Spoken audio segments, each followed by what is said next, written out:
그렇죠. 우리가 자꾸 우리 삶을 통해서 우리가 순종도 연습을 해야 될 것 같아요.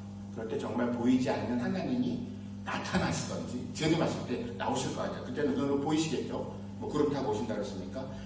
그런다 할지라도 우리가 이런 것들이 연습이 되지 않으면, 물론 이제 어떤 사회적인 어떤 그런 훈련이 얘기하는 것이 아니라요, 영적인 연습도 필요한 점 있습니다. 그럴 때 우리가 어떤 확신이 들고요, 또 순종을 했을 때 아버지께서 우리에게 기적을 보여주시거든요. 그런 거에 대한 체험이 있을 때 우리가 더욱더 확신을 하고 믿음이 커지는 것 같아요. 그냥 막연하게 믿는다, 뭐 이런 막연한 것들이 아니라 보이시지는 않지만 당연히 살아계시고 우리가 힘들 때만 우리를 도와주시는 분이 아니라요, 이런 일상적인 생활에서 늘 함께 하시고 지켜보시고 또 우리에게 말씀을 하신다는 거예요. 이것들이 생활화돼야 되는 거, 또 하나님이 말씀하실 때 이걸 믿음으로 우리가 반응을 해야 된다는 거는 이론적으로는 알고 있어요. 그리고 늘 기도도 그런 식으로 하셔요. 나는 그 기도가 잘못됐다는 것이 아니라 그것이 나의 삶에 확실하게 적용 이상이에요. 적용이 아니라 그냥 그렇게 움직이는 거죠, 내 삶이. 아까도 얘기했지만 저는 이제 통화를 하면서 내일 가야 되겠다. 물론 제 생각이 들어갔을 수도 있지만 와서 보니까 하나님이 이런 일을 하기 위해서 나를 불러 오셨구나 하는 생각이 들어요. 뭐 예를 들면 제가 수요 예배를 지금 인도하고 있잖아요. 이런 것도 아버지 3달 전부터, 아니죠, 창세 전부터 뭔가 계획하신 거라는 거예요. 그러니까 우리의 모든 삶이 요 예배뿐만이 아니라 우리가 교회를 다니니까 자꾸 이제 교회 얘기하고 목사님 얘기하고 뭐 그냥 그런 걸로 이렇게 하지만 이제 그런 것이 아니라 모든 것들은 하나님께서 보이시진 않지만 다 계획하고 계시다는 거예요. 오늘 여러분들하고 저하고 만날 확률은요 0%입니다. 사실은 길거리에서 만나는 것뿐만이 아니라 이 인생에 있어서 여러분하고 저하고 만날 확률은 없어요. 근데 지금 예배 가운데 제가 목사로서 또 하나님의 말씀을 전하는 자로서 이렇게 만났다, 하나님께서 계획하지 않으면 안 되는 거죠. 그럼에도 불구하고 다른 모든 것 또한 하나님께서 다 계획하셨고요. 왜냐? 살아계시기 때문에. 그렇지만 그분은 영이시기 때문에 보이지는 않으신 거예요. 그렇지만 베드로의 고백처럼 주는 그리스도시요 살아계신 하나님의 아들이신 줄 믿습니다. 이것이요, 고백하는 것도 중요하지만 고백을 하고 성경을 읽는 걸로 지나가는 것이 아니라 그냥 내 삶을 움직이시는 거예요. 계속. 그리고 역사하는 거예요. 뉴질랜드, 저는 이제 이민을 28년 전에 갔어요. 얘가 28살이 6개월 된 애를 간 거예요. 비행기를 6개월 된 애는 안 태워보낸다고 해서 6개월 기다렸어요. 태어난 다음에. 그리고 이제 갔는데 이민생활 벌써 28년. 물론 이제 호주에서는 온 지는 얼마 안 되고 이렇게 방문만 하고 있지만 많은 이민생활을 다 왔고요. 저도 그 일원이고요. 저는 이민 거기 뭐 1번 타자야, 그냥 1번 타자. 92년도 말만. 그래서 그 많은 사람들을 보아왔거든요. 그래서 힘든 사람들도 많이 봤고 또 잘 된 사람도 봤고요. 28년이 지난 지금에서 그 처음 92, 3년, 4, 5 그때 봤던 그분들을 지금 보고 있고요. 그분들이 좀 어떻게 결과를 가지고 있느냐도 좀 보고 있고, 이런 걸 다 보면은 결국은 하나님만 믿고 하나님의 영으로 인도받은 자들만 잘 된 것 같아요. 제 생각에는. 네. 결론은 그거예요. 근데 그러한 삶을 우리가 살고 있느냐 하는 거예요. 결과만을 가지고 얘기하는 게 아니라. 이곳에서 와서 보니까 뉴질랜드하고는 또 조금 다른 것 같아요. 제가 많은 교민들을 만나진 않았어요. 그렇지만 여기 아파트 2군데 있어봤어요. 한 군데 있어봤고, 우리 딸은 이쪽에 있다가 이제 제가 오는 바람에 이쪽으로 옮겼다가 결국은 다시 어디로 갔거든요. 그러면서 이제 보는 거예요. 난 이제 그게 있던 그분들을 얘기하는 게 아니라 이렇게 볼 때 참들 힘드세요. 제가 볼 때 힘들어요. 이민 생활이 힘들어요. 저도 힘들게 살아봤어요. 물론 2011년도에 그 전에 이제 사업을 하다가 2011년도에는 제가 목사 안수를 받고 목회만을 위해서 간 겁니다. 28년 전에는 이제 일반 평신도였고요. 다들 힘드세요. 근데 제가 말씀을 드리고 싶은 거는 누구나 다 힘들 수 있어요. 그리고 문제는 누구나 다 있을 수 있다는 거예요. 근데 이걸 우리가 어떻게 하나님의 영으로 믿음으로 잘 풀어가느냐, 이것이 관건인 것 같아요. 다들 힘드시다니까요. 힘든 이유는 뭐냐면 항상 문제가 있기 때문에. 우리는 문제가 있어요. 예수를 믿는 사람은 어떻게 보면 문제가 더 많을 수 있다고도 봐요. 저는 한편으로는. 왜냐하면은 내가 문제를 일으켜서 많을 수도 있고, 크리스찬이라 할지라도 이 크리스찬이기 때문에 문제가 없다 이런 거는 성립이 안 되는 거예요. 그러니까 내가 크리스찬이지만 문제를 만들어서 문제가 있을 수도 있고, 또 하나는 하나님이 주시는 문제가 있어서 더 많을 수도 있는 거예요. 그 문제가 많다 적다가 중요한 것이 아니라 내가 이 문제를 어떻게 하나님과 함께 하나님이 주는 지혜로 풀어가느냐, 믿음으로 풀어가느냐, 이것을 보시는 것 같아요.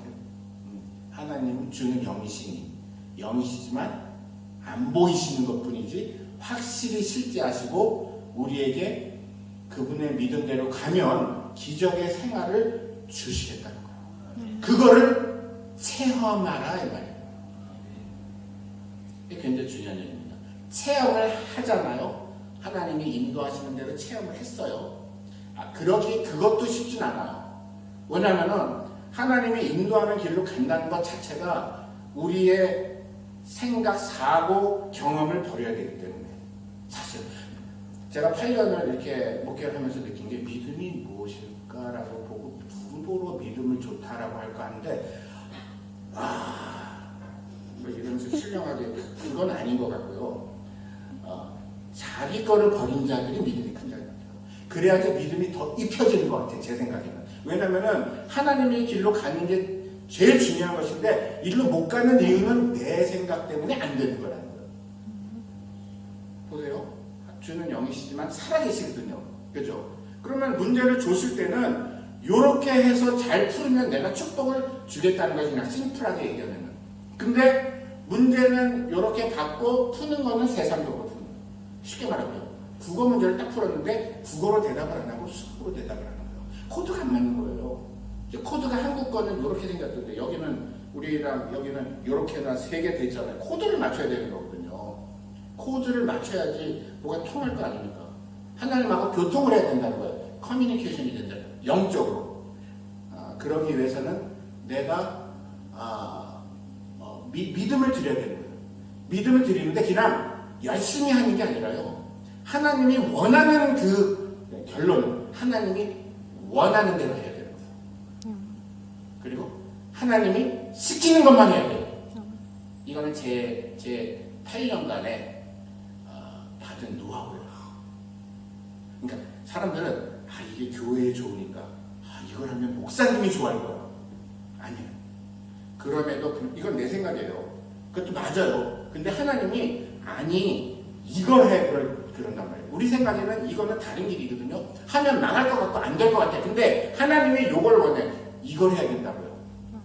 이게 안 되는 거예요. 이걸 안 하니까 내 생각대로 하나님이 좋고 교회 좋고 목사님 좋고 사모님 좋다고 해서 하니까 결과가 어떻게 되냐? 안 되는 거예요. 체험을 못 하는 거예요. 왜냐? 기적이나 뭐 이적이나 어떤 fruit이 없는 거예요. 결과가 없어요. 없으니까 뭐야? 맨날 그냥 또 안 되는구나. 근데 참 어리석은 게 왜 안 됐냐? 내 생각대로 했기 때문에. 하나님이 하라는 대로 안 했기 때문에. 굉장히 중요한 거예요. 그러니까 무슨 일을 할 때 영이신 하나님한테 맞춰야 되는데 어떻게 맞추냐? 하나님이 뭐를 좋아하시는지를, 하나님의 생각이 무엇인지. 이거 지금 제가 깨우치는 8년 걸립니다. 요렇게 하나님이 원하는 걸 해야 돼요. 하라는 걸 해야 돼요. 중요합니다. 우리는 그래서 그걸 훈련을 시키는 거예요. 청년들은. 굉장히 중요한 얘기가 뭐냐면요. 하라는 걸 해야 돼요. 무슨 얘기냐면요. 순종을 하되 하라는 걸 해야 돼요. 무슨 얘기냐면요. 우리 청년들한테 이제 우리는 이런 사역을 하기 때문에 이런 식으로 하거든요. 청년한테 무엇을 해라라고 얘기합니다. 근데 내가 얘기한 대로 안 해요. 근데 중요한 사실이 있습니다. 나중에 물어봐요. 자기 순종했다고. 내가 하라는 대로 안 했어요. 뭐냐? 이거를 언제 이렇게 해라. 언제? 아니, 나중에 했어요. 순종이 아니라는 거예요. 아니라니까. 자기 마음대로 나중에 한 거예요. 내가 말한 대로 한 게 아니에요. 하나님이 얘기한 대로 한 게 아니에요. 내가 하나님이라는 게 아니라. 그리고 자기 식대로 해놨어요. 순종이 아니에요. 순종을 하되 확실하게 순종 안 한 거죠. 그건 뭐예요? 지금 따져보니까 그건 불순종이에요. 불순종이라는 단어를 쓴다는 것보다 하나님이 원하는 걸로 하지 않았기 때문에 쉽게 말하면은 점수가 빵점이에요. 점수를 못 주는 거예요, 하나님이. 이렇게 했는데, 이렇게 하긴 했는데 나중에 하든지 좀 다르게 했어요. 빵점. 점수를 못 받아요. 어떻게 보면 나는 이제 점수라는 얘기를 하는데, 그러니까 점수를 받아야 되거든요.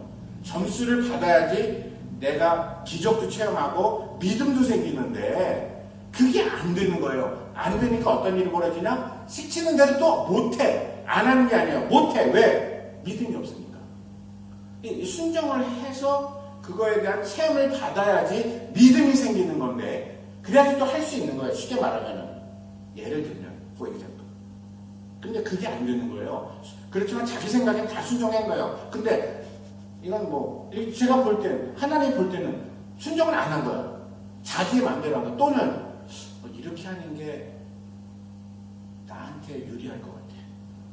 이런 게 되게 많아요. 이게 뭐냐?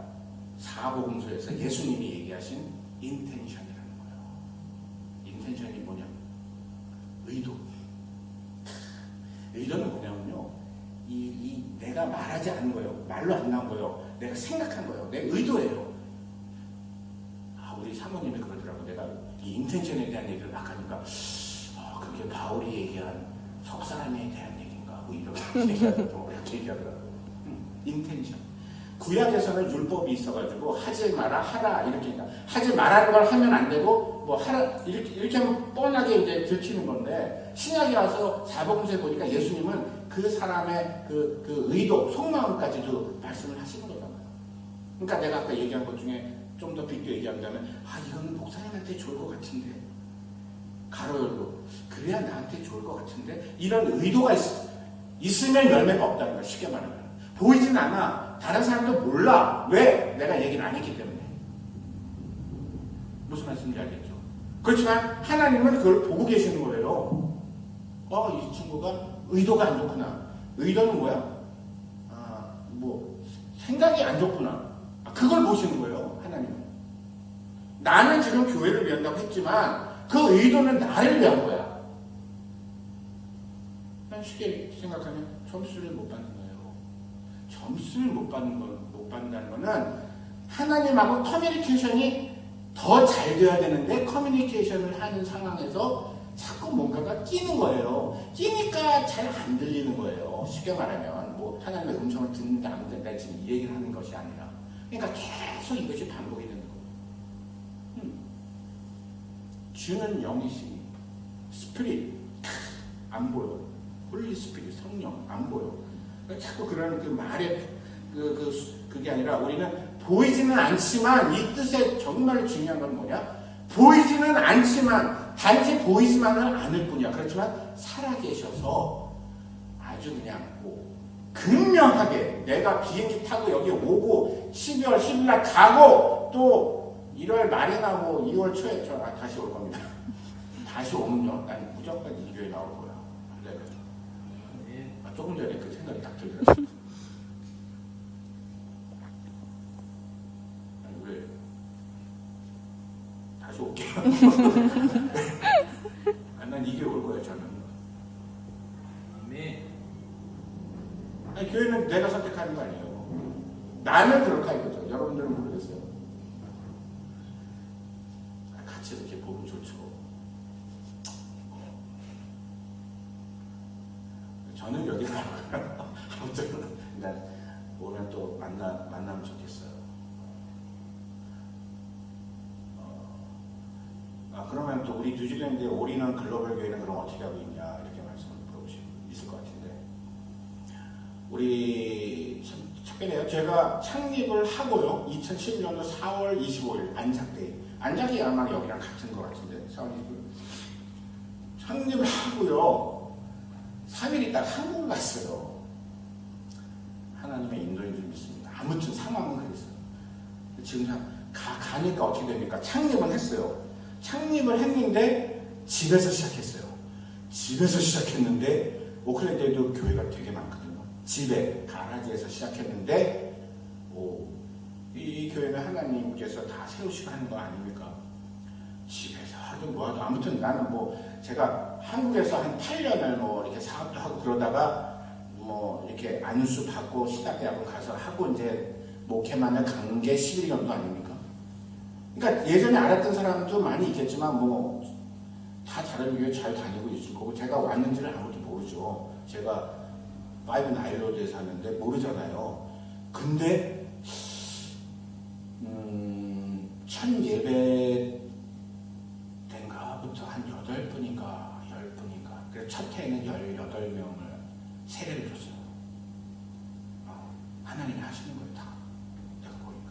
근데 아무튼 갔어요. 갔는데 그러다 보니까 무슨 일이 벌어졌냐면은 담임 목사가 없어진 거예요. 창립은 하고 일주일 있다 가버린 거예요. 물론 교회일로 여러 가지 또 일이 있어서 그러다 보니까 어떤 일이 벌어졌냐면 우리 사모님이 설교를 하신 거예요. 물론 이제 순복음 대학, 저는 순복음 쪽인데 순복음 대학원 대학에서 상담학 석사를 했는데 어쨌든 말씀을 전할 수밖에 없는 상황이었잖아요. 교회는 세워졌고.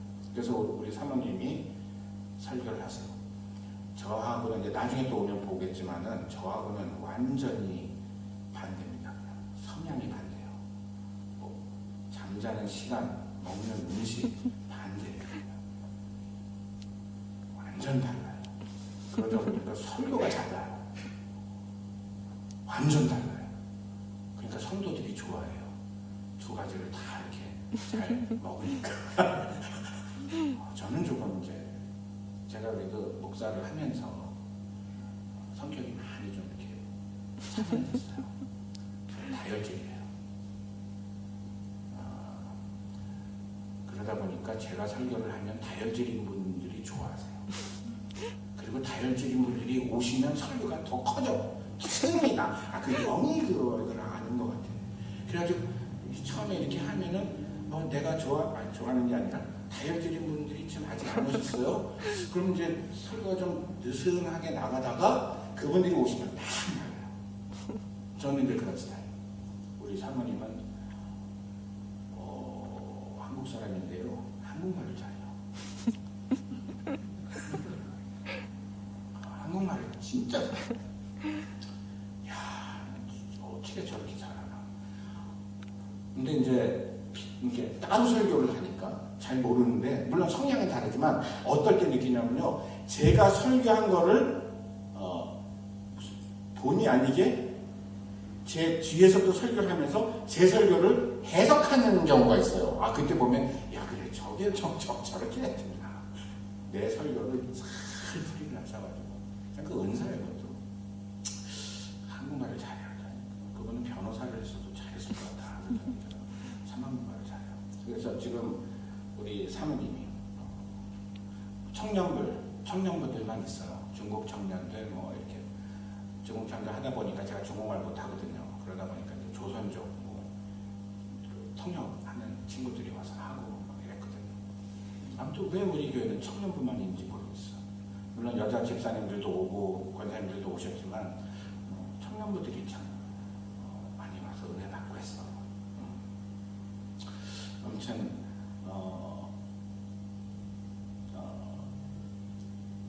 오늘 너무나 감사하고요.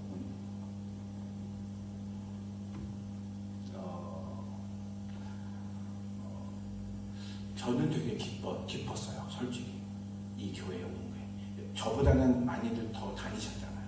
여러분들은 어떤 마음으로, 물론 하나님을 경배하는 마음으로 나오셨지만, 저는 여기를 제가 이번 주까지 나오니까 한 5번 정도 나오는 것 같은데, 저는 굉장히 기뻤어요. 목사님 말씀도 좋고 다 좋은데 나는 왜 기뻤냐? 내가 잘 모르는 분들이에요. 근데 이해가 가실지 모르겠지만 난 성도님들을 보고 은혜를 받았어요. 저랑 뭐 같이 인사하고 한 사람 없죠. 한 분 별로 없잖아요. 이름도 몰라요. 난 누가 집사님이고 누가 권사님인지도 잘 모르겠지만은 상관없이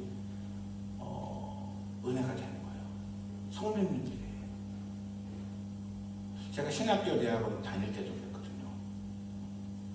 저는 거기서 뭐 신학을 뭐 어쩌고저쩌고 이거는 거기 들은 게 없고요. 그냥 저는 거기에 나와서 공부한 목사가 되겠다고 오신 그 여자 전도사님, 남자 전도사님들 은혜 받으면서 저는 이 때문에 저는 학교를 다닐 수 있어요. 근데 나는 이 교회는 그래요. 저는 그렇다고요. 저는 성도님들의 제가 말은 안 해봤지만 저는 성도님들이 은혜가 많이 됐어요.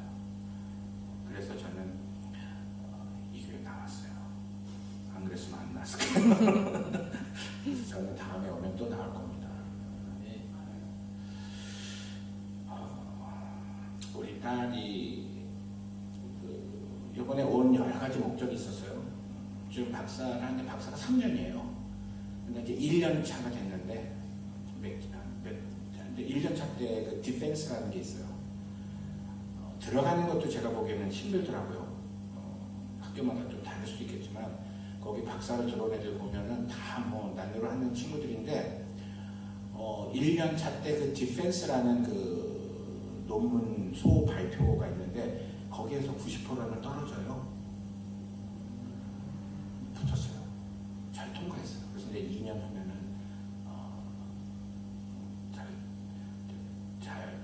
하나님 은혜 가운데 2년 후면 이제 졸업을 할 수 있을 것 같고요. 알 것 같아요. 그래서 아무튼 그런 것도 또 제가 와 있을 때 잘 이루어졌고요. 또 하나는 우리 딸이 이렇게 보면은 정상으로 보이시죠? 아니, 정상이에요. 제가 말하는 정상이에요.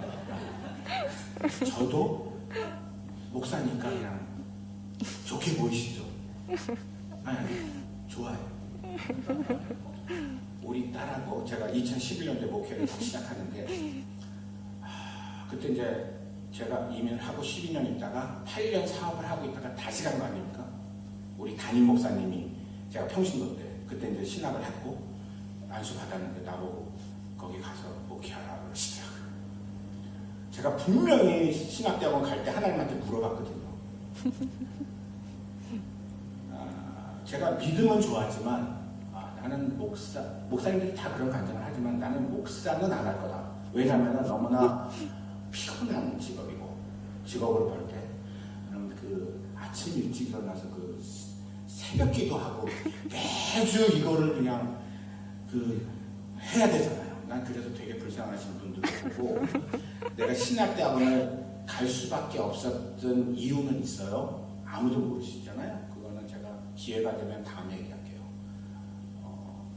그거 얘기하면 놀라실 거예요. 아무도 믿지를 못할 일이에요, 사실. 물론 그거를 인해서 제가 목회를 하게 됐고, 그래서 와서 하면서 제가 목사를 돼서 이제 목회를 하게 왔잖아요. 그러니까 이제 한편으로는 하나님이 나를 너무나 사랑하셔서, 이건 그때 진짜 제가 가진 생각이에요. 너무 사랑하시고 내가 널 좀 잘나겠구나. 그래서 나를 평신도가 아니라 목사를 시켰구나. 그래가지고 이렇게 좀 선교를 보냈구나. 저는 그렇게 생각했어요. 그리고 우리 딸하고는 아무 문제가 없다고 생각했어요. 문제가 없이 보이지고 또 뭐 대학교도 잘 1학년 다니고 그때 2011년도 1학년이거든요. 그렇게 생각했는데 목회를 하면서 문제가 그때는 없었는데 그 전에 있던 문제를 끄집어 주시더라고요. 초등학교 4학년 때인가 예를 들어 잠깐만 얘기할게요. 4학년 때 애가 지금은 그래도 좀 컸는데 그때는 해가지고 가느다라고 그러는데 이렇게 했는데 뭘 시키면은 하고 잘 못해요. 그래가지고 제가 진짜 요거예요. 2장인가 이걸로 얇은 노트로 슬쩍 쳤거든요. 아, 이렇게 좀 미련한 것 같기도 하고, 이씨 뭐야 이랬는데, 그거를 딱 끄집어 주시는 거예요.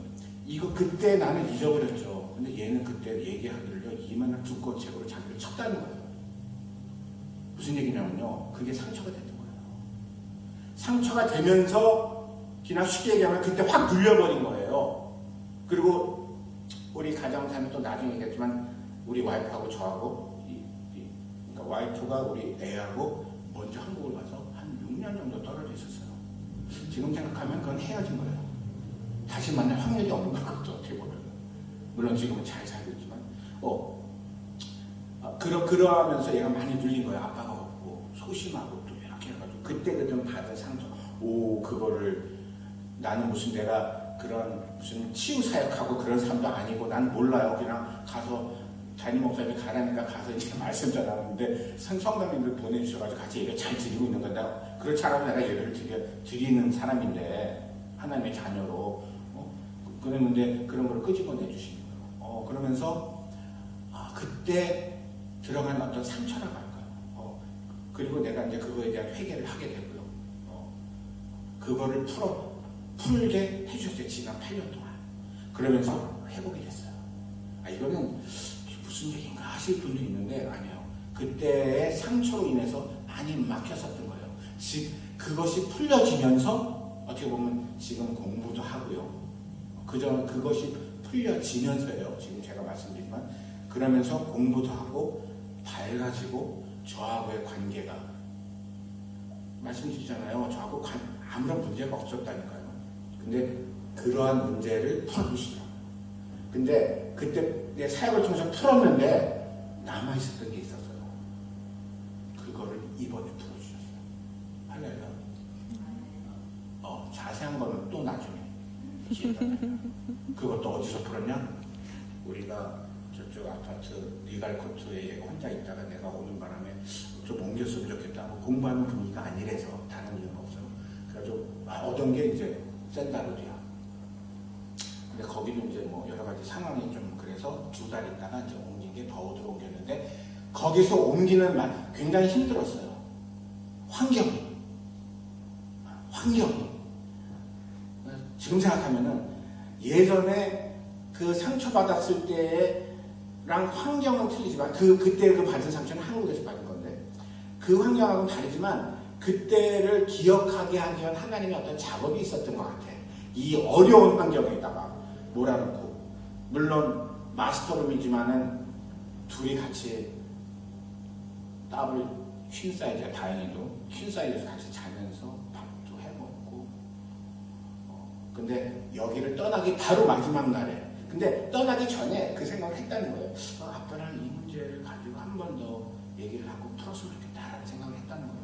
근데 떠나기 바로 전날 어디에서 스트라 광장에서 참 로맨틱한 것도 있고 어쨌든 우연치 않게 풀 생각이 없었어. 나도 속으로는 생각했어. 그 문제를 조금 더 이건 좀 다른 이거 치는 거 말고 다른 사건이 있나? 그거를 나도 풀어야 되겠다라는 생각을 했어. 왜냐하면 이거를 풀어야지 나하고의 문제예요. 그러니까 나는 무슨 생각을 했냐면은 나하고의 문제야. 아빠하고의 문제인데 나의 생각에는 무슨 생각이 들었냐면은 이거를 내가 남자잖아요. 아빠라는 거는 이거를 풀어야지 우리 딸이 남자 문제가 잘 풀리겠다라는 생각을 한 거예요. 저한테 그런 생각이 들었다고요. 그러니까 저는 이 딸하고 내가 이 문제를 또 더 풀자라고 얘기할 수는 없지만 그걸 하나님이 풀어주셔야 돼요. 내가 푼다고 풀어지는 게 아니에요. 하나님이 영이시기 때문에 안 보이지만 내가 마음대로 할 수 있는 분이 아니고 그분이 하셔야지만 된다고. 풀어주는 것도. 그렇지만 내가 마음을 들이고는 있어야 돼. 그리고 그거를 풀 수 있는 믿음도 조금 축적이 돼야 돼. 그때까지 뭔가를 다 기다리시는 것 같아요. 하나님. 제가 볼 때는. 근데 그거를 스트라 광장에서 이 어렵다는 게 별게 아니에요. 우리가 자유롭게 우리 집에서 잘 있다가 저는 갑자기 본다고 왔는데 그 마스터룸이 물론 크고 화장실도 있는 방이 있고 크지만 힘든 거야. 뭔지 모르지만 왜 그러나 봤더니 그 상황을 하고 그거를 기억하기 위해서 이건 제 생각이지만 그래서 그 상황을 했구나라는 생각이 드는데 얘랑 같이 말을 하다 보니까 자기도 그런 생각이 들었다는 거야. 근데 어쨌든 중요한 거는 풀었어요. 하나님의 은혜가. 내가 얘기했잖아요. 물론 내 생각이지만 아빠라는 문제뿐만이 아니라 얘는 내가 아빠로서 굉장히 나를 좋아하고요. 이 말이 좀 우습지만은 딸이 아빠를 좋아하는 게 쉽지는 않을 것 같아요. 내가 목회를 하다 보니까 이런 영적인 것들이 많이 있잖아요. 딸이 아빠를 너무 좋아하는 게 맞아. 그리고 아빠는 딸을 물고 빨고 하는 게 맞잖아요. 자기 딸인데, 자기가 낳는데. 근데 그런 가정이 많지 않아요. 물고 빨고. 얘가 28살이에요. 나는 물고 빨고 어쩌다 해요. 왜냐하면 아까 얘기했지만 그런 어떤 문제, 신뢰, 믿음, 내가 물론 아빠면서 목사지만 이런 것들이 하나님 풀어줬다는 거예요. 굉장히 중요한 얘기예요. 그리고 저는 무슨 생각을 했냐면 이 문제를 꼭 풀어야 된다. 남자 문제를 풀리기 위해서 플러스 우리가 하나님을 아버지라고 얘기하잖아요. 아버지. 왜냐하면 내가 이런 걸 경험을 했거든요. 성도들을 통해서. 아버지하고 상처가 있는 사람들은 하나님을 그냥 하나님이라고 하시더라고. For example, 다 적용되는 게 아니야. 하나님 아버지라는 말을 못한다. 아버지하고 상처가 있는 사람들. 이런 건 하나의 케이스로 보는 것이랑 전체가 그렇다는 건 아니지만 그런 게 있더라고. 그래서 나는 이게 아빠하고 엮여있던 모든 그런 것들은 다 풀어야 된다. 누구나 다. 왜냐? 하나님 아버지하고 잘 나가기 위해서. 저는 그런 생각을 하는 거예요. 그래서 나는 우리 딸하고 그런 생각을 했는데 그걸 풀어주셨어요. 그래서 남자 문제가 풀린다는 거는 하나님하고 문제도 잘 풀릴 것 같아요. 제 생각이지만 맞을 거예요. 제 생각이 항상 맞는 건 아니지만 맞을 확률도 좀 있어요. 그래서 하나의 예를 드는 거예요. 그래서 이번에 와서 디펜스 통과하고 또 그 쌓였던 걸 이제 풀었어요. 내가 잘못했다 그랬어요. 또 하나님도 그런데 용서를 잘 안 하는 것 같은데 내가 그랬어요. 아니 하나님도 나를 용서해. 너가 뭔데 용서해라. 아니 어떤 쌓였던 거지. 기억은 없지만 그런 것들이에요. 그래서 이번에 중요한 일, 그 다음에 여기 또 호주 한인교회 와서 제가 은혜를 엄청 받고 가게 됐어요. 너무나 감사드리고요. 제가 또 다음에 오면은 또 같이 만나서 또 함께 이런 영적인 것들을 좀 같이 나누고 굉장히 중요한 거예요. 이렇게 나눈다는 것이 이 예배라는 것이 그런 거잖아요. 이게 하나의 그 음식 같은 거잖아요. 저는 말을 하지만 이게 영적인 진리고 하나님이고 여러분들이 그거를 잘 받고 리시브 잘 받고 어떻게 보면 이걸 잘 소화하는 음식으로 보면 영적인 것들이니까 이 하나님은 영이시니 우리가 보이지 않는 것으로만 생각을 하는데 지금 제가 말씀드리잖아요. 말씀을 하지만 보이지는 않는 거예요. 그렇지만 여러분들이 목사님이 설교하시면요 그거를 먹고 그거를 능력화해서 사시는 거예요. 맞죠? 맞잖아요. 이것이 부족하면 문제가 되는 거예요. 확실한 문제죠. 왜냐? 영이 먼저 우선돼야 되니까. 내 영혼이 잘된 같이 범사가 잘 되고 강건해지는 역사. 뭐예요? 영이 잘 돼야 되는 거예요. 영이 충만해야 되는 거예요. 그러면 범사가 잘 되고 강건해지는 거예요. 근데 그게 어디서 오느냐? 내가 물론 말씀을 읽는 것도 있지만 이렇게 교회 생활을 잘해야 되는 거예요. 목사님 말씀을 잘 들어야 되는 거예요. 그리고 목사님이 말씀하시면 목사님이 틀릴 수도 있다니까요. 근데 중요한 건 성도는 목사님의 말씀이 틀렸냐 왜 저런 걸 시키냐 안 시키냐가 중요한 게 아니라 그거를 순종하면 그 복을 가져가는 거예요. 쉽게 말하면 나는 그렇게 생각해요. 그러니까 그냥 일단 순종을 하면 순종을 할 때 무슨 일이 벌어지냐? 그것이 이 안에서 믿음화되는 거예요. 그래서 그게 영적인 파워가 되는 거예요. 파워가 돼야지 내가 전도를 할 때도 나오는 거예요. 내가 믿음이 있어야지 무슨 말을 해도 그 사람이 먹힐 거 아닙니까? 영적인 거기 때문에. 스피릿, 보이진 않아. 그래서 좀 확실하게 역사하는 거기 때문에 간과해서는 안 된다는 거죠. 너무나 확실한 거예요. 다시 말할게요. 근데 이거를 반대로 한다? 그냥 다 진짜 다 무시하고 그냥 육으로만 간다? 역사는 무조건 안 일어나고 또는 일어날 수 있어요. 일어나지만 언젠가는 아주 빠른 시일 내에 멸망되는 거죠. 네. 그냥 뭐 내가 세상적으로 잘 되는 것 같아도 하나님이 시키지 않은 것들, 뭐 그냥 내 마음대로 한 것들, 영적으로 하지 않은 것들 제가 단언하는데 무조건 다 찌어다가 아니라 망하게 됩니다. 험담을 할 수는 없지만은 망한다고요. 그게 왜냐하면 내가 아는 하나님 또 말씀에서 역사하시는 그분의 이야기예요, 사실. 그러니까 요거를 잘 새겨들어야 되는 거예요. 그리고 이거를 항상 내 삶과 이런 내가 말하는 거랑 이렇게 따로 놀면 안 돼요. 특히 크리스찬들이 조심해야 되는 거예요. 그냥 교회 다니고 또 교회에서 봉사하니까 다 되는 줄 알아. 아니요. 봉사, 목사, 나지만 목사, 장로, 그 직책은 아무런 의미가 없어. 그건 내가 하는 역할을 얘기하는 거예요. 저는 지금 여러분들에게 말씀을 전하는 주의 종이에요. 물론 어떤 특별한 은사, 축복은 다를 수 있겠지만 저는 그거는 의미가 없다는 것보다 그렇고 정말 중요한 것은 내가 영적으로 대하고 영으로 하나님한테 응답하고 내가 영적으로 가야 된다는 거예요. 그래야지 쉽게 말하면 내가 점수를 따는 거예요.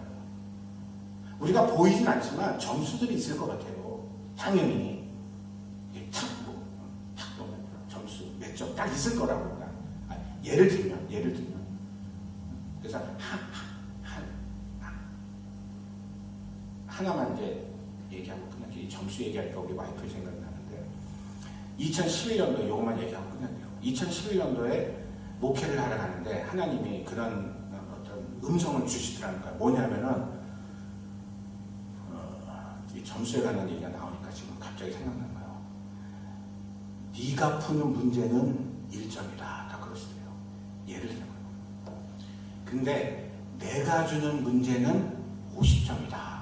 60점이다. 그러시는 거예요. 다시 말할게요. 60점이 카트라인이라고 칩시다. 내가 푸는 문제요. 내가 달려가서 내가 열심히 하는 문제는 1점이에요. 잘하면 1점이에요.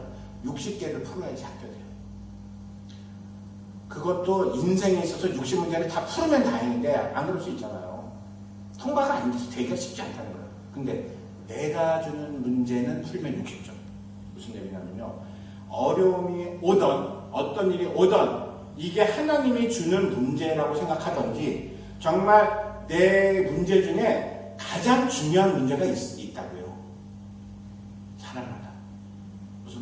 나는 그 각자의 상황을 모르니까 자기한테 준 문제 중에 이 문제는 정말 네가 풀어라 하고 준 문제가 있는데 우리는 그 문제는 옆에다 갖다 놓고 내가 알아서 내 문제를 내가 푼다 이 말이에요. 영적으로 잘 이해가 되시죠? 근데 그거는 풀어봤자 1점이라는 거예요. 풀어봤자. 근데 하나님이 주신 문제는 안 풀어도 이걸 풀어야 되는 거예요. 문제가 다 같은 문제가 아니라는 거예요. 하나님이 준 문제는 하나만 풀고 어렵다는 게 아니라 그걸 내 방식대로 내가 준 문제를 풀어놨는데 우리는 그거를 옆에 놓고 있다는 거예요. 이걸 풀면 60점 통과 파스. 6월절 파스 오버 뭐 그런 의미잖아요. 그냥 통과해야 제한이 없어. 말하자면 뭐 이게 저렇게. 그러니까 우리가 이게 영적인 거다. 이게 성경에서 얘기하는 지혜롭고 지혜로운 자다. 그냥 무슨 IQ 막 하나님이 좋아하는 거, 그리고 그 문제를 풀면 되는 거. 근데 여기서 그 문제가 뭔지를 우리가 잘 몰라요, 보니까. 왜냐면은 항상 리액션을 육적으로 하다 보니까, 내 생각대로 하다 보니까 몰라요. 그럴 때는 좀 주위에다 물어봐도 좋을 것 같아요. 목사님이나. 왜냐면 주위 있는 사람들은 알거든. 제일 큰 문제고 하나님이 준 문제예요. 어쨌든 제일 큰 문제가 하나님이 준 문제예요, 사실. 근데 그거를 풀어야 되는데 다른 문제만 풀고 있다는 말이죠. 그러니까 모든 문제가 안 풀리는 거예요. 모든 문제가 안 풀리니까 내 생각에는요, 힘들 것 같아요. 삶도 힘들 것 같아요. 사는 것도 힘들 것 같아요. 지금 근데 그러니까 어떻게 보면 지금 제가 좀 어려운 쪽으로 얘기하는 것 같지만 아니에요. 반대로 생각하면 굉장히 쉽게 얘기한 거예요. 하나님이 주는 문제를 풀면 다 통과되는 거예요. 그리고 삶이 쉬워지는 거예요. 근데 중요한 거, 오늘 결론. 하나님이 원하시는 거는 우리가 그 문제를 잘 풀고 통과해서 잘 나가기를 원하시는 거예요. 그것이 하나님의 뜻이에요. 그냥 힘드니까 못 살고 뭐 아니에요. 잘 살아야 되는 거란 말이죠.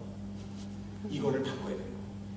크리스찬들이 보면은 이상하게 좀 눌려 있어요. 제가 볼 때는 힘들어요. 교회는 다 다니시더라고요. 또 하나같이. 그럼 가서 하나님한테 물어보든 목사님한테 물어보든 사모님한테 물어보든 이걸 풀면 되는데 안 푸는 거 못 풀고 그리고 계속 그냥 힘들어. 근데 그거는 하나님의 뜻이 아니라는 거죠. 그거를 깨달을 수 있는 영적인 지혜가 있어야 된다 이거예요. 그래서 그거를 헤쳐나가서 잘 살아야 되는 거예요. 할 일이 너무 많아요. 그리고 저는 기도해요. 그냥 우리 성도가 잘 살아가지고 나는 우리 성도가 지금 많이 있다가 또 나가시고 뭐 이민사에 뻔하잖아요. 있다가 나가시고 막 했어요.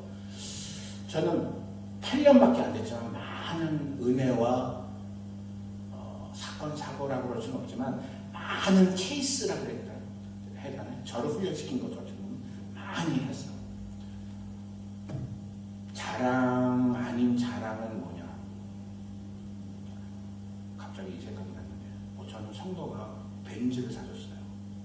오늘 제가 이 얘기를 할 생각은 없었는데 이 얘기도 제가 다음에 할게요. 벤츠를 사줬어요. 자기는 차에 대해서 모른대. 물론 중고죠. 이 나라에 뉴질랜드는 새 차는 비싸잖아요. 근데 자기는 차를 사드리고 싶대. 근데 자기는 차를 잘 모른대. 근데 자기가 나는 벤츠가 제일 좋은 것 같대.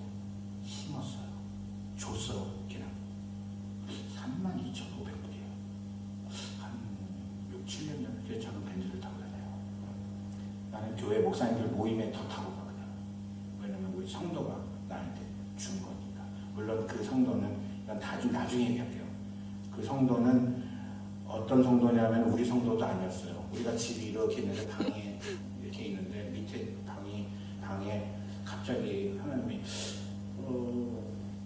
방을 좀 쉐어라고 그랬죠. 여기는 쉐어를 줬으면 좋겠다는 생각이 들었어요. 그때는 제가 초창기예요.